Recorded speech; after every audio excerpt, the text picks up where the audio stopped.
नववर्षाच्या स्वागतासाठी कोकणात दाखल झालेल्या पर्यटकांना येथील निसर्गासोबतच पारंपरिक मोंगा पार्टीचा अनोखा अनुभव घेता येत आहे। या पार्टीला पोपटी पार्टीही असे संबोधले जाते। यामध्ये स्थानिक पारंपरिक पाककृती शिकण्यासोबतच सामूहिक जेवणाचा आनंदही घेतला जातो।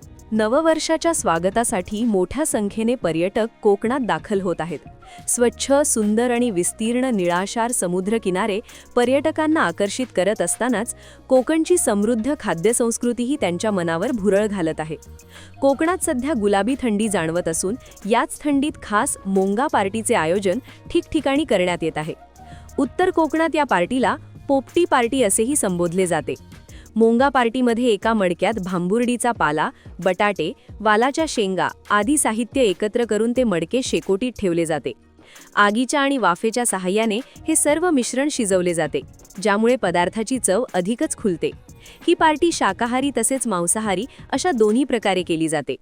हिवाळ्यात खास पर्यटकांसाठी मोंगा पार्टीचे आयोजन केले जात असून यामध्ये स्थानिक पारंपरिक पाककृती शिकवण्यासोबतच सामूहिक जेवणाचा आनंद घेतला जातो।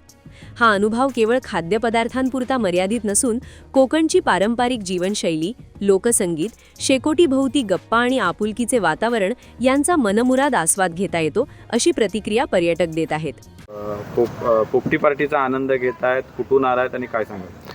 नमस्कार, मी दीप्तेश कदम आणि माझ्याबरोबर माझे शालेय मित्र सूरज आणि प्रथमेश आम्ही मुंबईवरून आलेलो आहोत। कोकणची खास डिसेंबरची एक गुलाबी थंडी ही अनुभवण्यासाठी आम्ही इकडे रत्नागिरी या ठिकाणी आलेलो आहोत। आणि आम्ही खूप वर्षापासून आम्ही यूट्यूबवर वगैरे फार पूर्वीपासून बघत आलेलो आहे की एक पोपटी पार्टी म्हणून एक आपल्या कोकणाची एक सांस्कृतिक एक पद्धत आहे, ज्यामध्ये आपलं एक नॉनव्हेज आणि व्हेज ज्यामध्ये एक सोबत शिजवून आणि त्याची एक वेगळीच लज्जत त्या चिकनला येते, असं आम्ही यूट्यूबवर वगैरे खूप आधीपासून बघत आलेलो आहोत।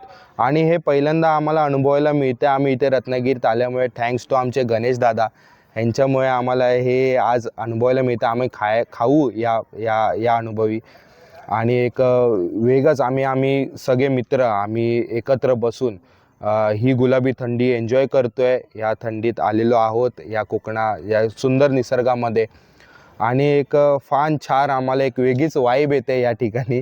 आणि पुन्हा एकदा सांगतो, खूप छान हे झालेलं आहे, खूप छान असं वातावरण इथे निर्माण झालेलं आहे।